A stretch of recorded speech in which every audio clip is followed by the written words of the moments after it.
Nowadays, a murderer who poisoned a dozen people will not even get into the national news, and several thousand victims of a local or very decent figures by medieval standards will only be a reason for the adoption of another official UN resolution. So why do historians, criminologists, and amateur detectives constantly return to 1888, to the usual killer by today's standards, who has only 5 proven corpses on his account? 2023 marks the 135th anniversary of Jack the Ripper's crimes. The date is not the roundest, and the occasion can hardly be called festive, but the world of fiction cannot pass by the anniversary of one of the most attractive mysteries in the criminal history of mankind. Let's take a walk through the streets of Victorian London. Who knows, maybe a black raincoat will flash in the alley, a constable will whistle, and we will finally find out the name of serial killer number 1. What could be more progressive than Victorian Britain? Not an epoch, but endless techno-romanticism and the triumph of human genius, the London Underground, Darwin's theory of evolution, the first international exhibitions in compact cameras, electric street lighting, a time machine, Holmes and Watson, a journey from a cannon to the moon, the steampunk genre. How much longer? Even in the case of the sun, scientists are most interested not in its rays, but in its spots. And therefore, one of the most striking symbols of the late 19th century was a completely unknown in every sense of the word person. No name, no photo, just a nickname that all educated people from Franz Joseph Land to Burkina Faso know today. The scene of his crimes was the Whitechapel area in London's East End, which since the 17th century has been proudly called the oasis of prostitution. Even in the progressive 19th century, this place was a real sewer. Immigrants lived here, mostly Jews and Irish. It is noteworthy that today immigrants from Bangladesh settle in the East End. This is the area described by Jack London in People of the Abyss: workhouses, monstrous poverty, sleeping on the street. In October 1888, the police estimated that there were 60 brothels and 1,200 prostitutes operating in the tiny Whitechapel, along with a population of 500,000 people in the entire East End. To imagine the overpopulation of this area in 1888, it is enough to say that now only about 200,000 people live in it. The roads were unpaved, the houses were small and without foundations. Drain and sewer systems were absent almost everywhere. Cows and pigs grazed in backyards. The townspeople cooked giblets, heated lard. The aromas in the air could be envied by many medieval cities. Ripperology researchers have calculated that more books have been written about Jack the Ripper than about all American presidents combined. It is generally believed that the Ripper appeared suddenly, committed 5 murders, one bloodier than the other. The last victim was literally torn to pieces, and then just as suddenly disappeared. This is not quite true. In the crowded East End, murders were as common as street stinks. For example, 25 days before Jack's first performance, in Whitechapel, Martha Tabran was killed 39 stab wounds. The Ripper was unique in that he killed for no apparent reason, audaciously, brutally, in a single way. The throat was cut from left to right, while the victim's head was tilted to the right, and considerable force was applied to the knife. The wounds were very deep. After that, he opened the abdominal cavity, cut out some organs, and took them with him. The fact that the killer, apparently, managed not to get dirty in blood and get away unnoticed partly explains another of his nicknames, Leather Apron. Later, the police caught John P. Pease, a blackmailer of prostitutes, known by this nickname.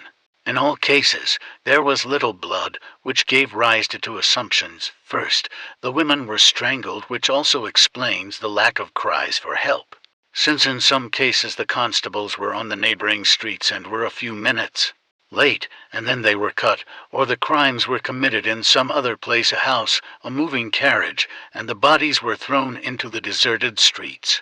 On Friday, August 31st, 1888, a certain citizen Charles Cross was walking around the Whitechapel area at 4 a.m., the usual time for the start of the working day or the end of the working night in the East End.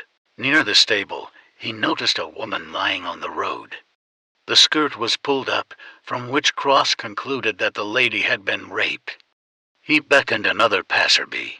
Two men straightened her skirt. No one noticed in the dark that she was dead and went in search of a policeman. Constable John Neal brought a lantern, and only then did it become clear that a murder had occurred. Dr.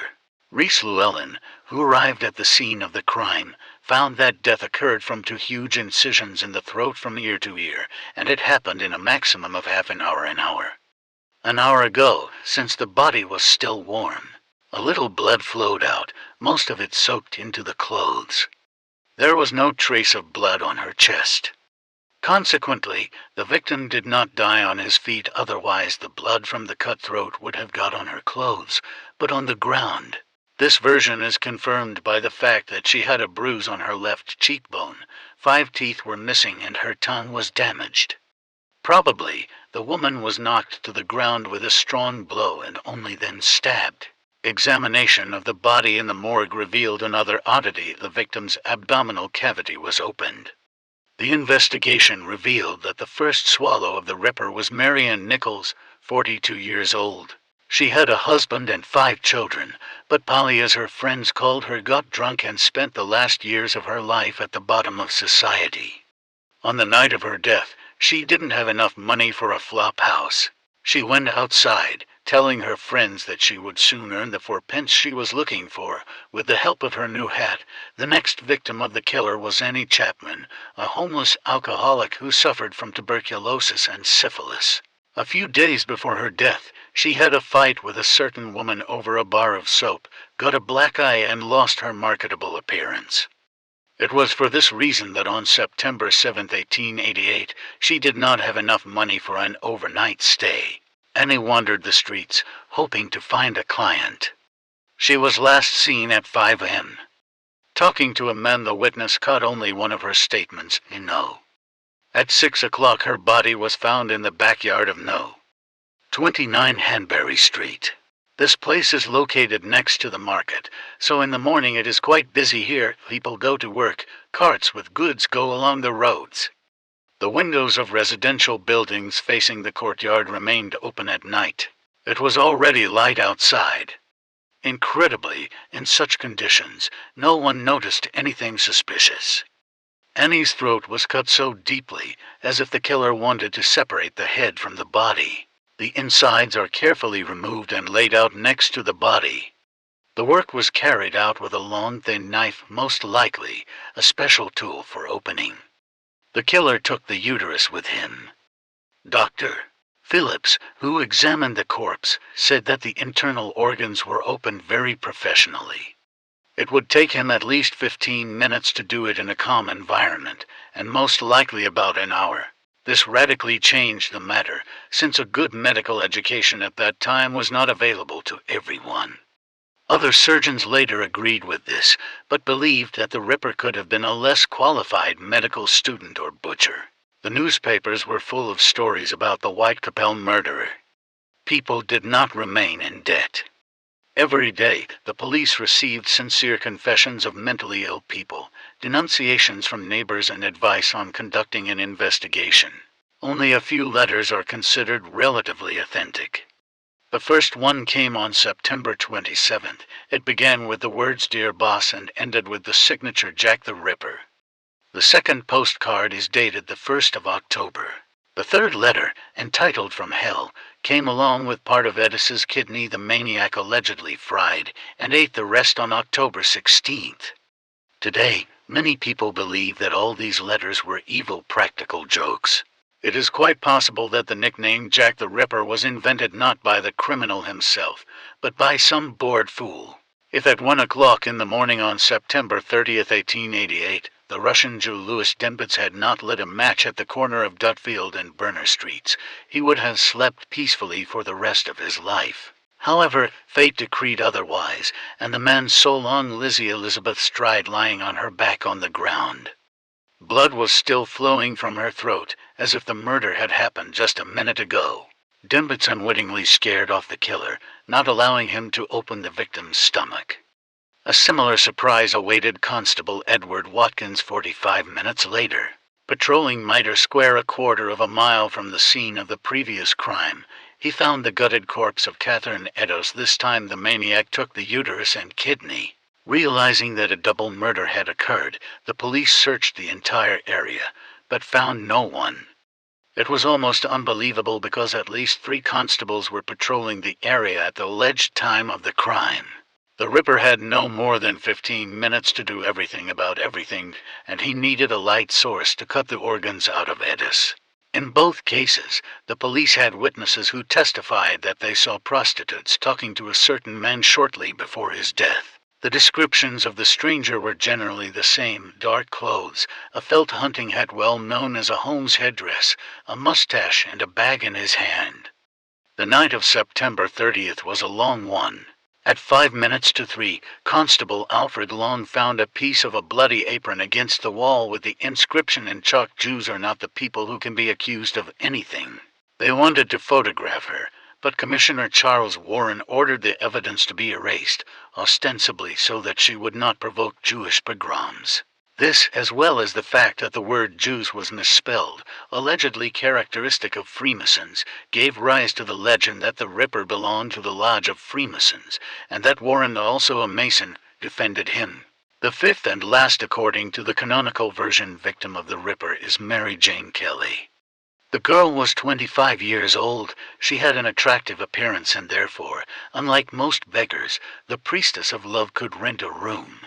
London has been rocked by for previous murders. The streets of the East End were heavily patrolled. Prostitutes avoided going to work at night, so Kelly's own apartment was most welcome. On the morning of November 9th, the owner of No.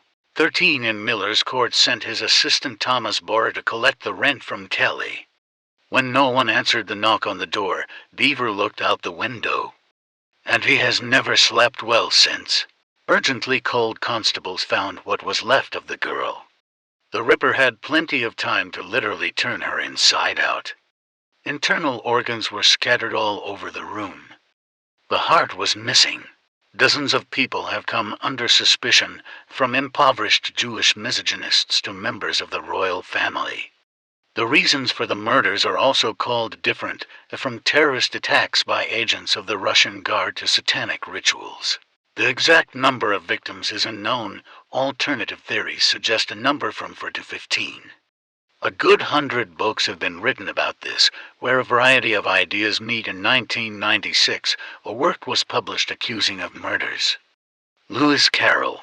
The reality is this: the true identity of the Ripper can only be established with the help of a time machine. Ironically, at the height of the murders, the streets of the East End became safer. Many criminals left the area, who were afraid that the Ripper's cases would be hung on them. The police switched to an enhanced mode of operation, and vigilant citizens attacked anyone who aroused the slightest suspicion. The last murder drove Queen Victoria crazy. She reprimanded the Prime Minister, suggesting that he reform the police. Soon a criminal division appeared at Scotland Yard, and fingerprint files began to be collected. At the height of the Ripper's crimes, Robert Louis Stevenson's play The Strange Story of Dr. Jekyll and Mr. Hyde was being staged in London. The title role was played by actor Richard Mansfield, and he did it so well that one of the audience, impressed by the stage transformation of a gentleman into a maniac, filed a denunciation to the police, accusing Mansfield of being Jack the Ripper. Being 90% a phenomenon of popular culture and only 10% a criminal, Jack the Ripper often turns to fiction. Some writers use the laws of the genre for another clue of the famous killer. For example, Robert Bloch, a follower of Lovecraft. The author of Psycho in the story Forever Yours is the Ripper. 1943 presented Jack as a black magician who committed murders in special places and in a special sequence in order to receive from the darkness the gift of eternal life. In another story, The Toy for Juliet, 1967, Bloch played the sudden disappearance of the Ripper after the 5th murder. It turns out that his grandfather dragged him into the distant future to give the Victorian doctor to his sadistic granddaughter. In addition, Bloch wrote the novel Night of the Ripper, 1984, a good example of criminal fantasy.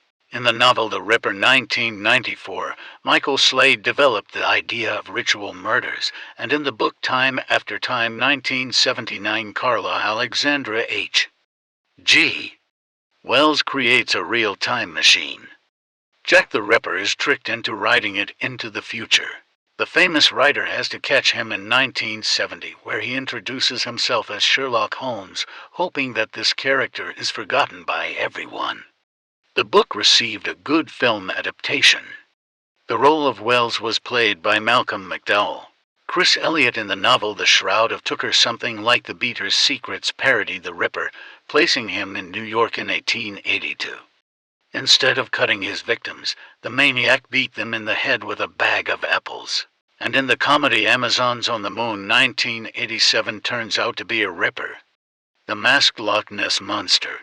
Robert Asprin co-authored with Linda Evans dedicated to books to Jack, Time Rippers 2000 and The House That Jack Built 2001, where time scouts travel to Victorian London. An occult maniac finds a portal and penetrates into the future. Movies rarely take liberties with the story of Jack the Ripper. Usually everything is limited only to a detective thriller like, for example, From Hell 2001, an adaptation of Alan Moore's graphic novel of the same name. In comics, the Ripper is a welcome guest.